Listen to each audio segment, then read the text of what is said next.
Okay okay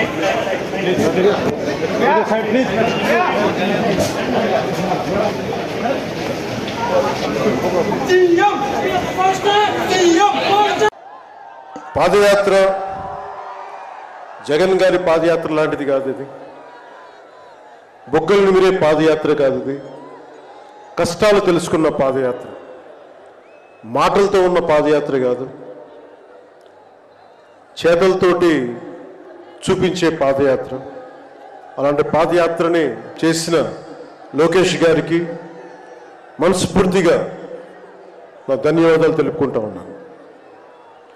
ఒకసారి నాకు పాదయాత్ర చేస్తున్నప్పుడు చాలా అసూయ ఉంటుంది. నేను నడుద్దామంటే నాకు నడవనిచ్చే పరిస్థితి ఉండదు. పాదయాత్ర వల్ల చాలా అనుభవాలు ఎదురవుతాయి.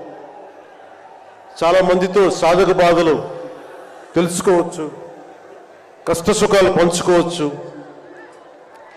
అలాంటి అవకాశం నాకు లేనందుకు ఈరోజు నాకు చాలా బాధగా. అలాంటి నాకు రాని అవకాశాన్ని లోకేష్ గారు దిగ్విజయంగా చేయటం, పూర్తి చేయడం నాకు చాలా ఆనందంగా ఉంది.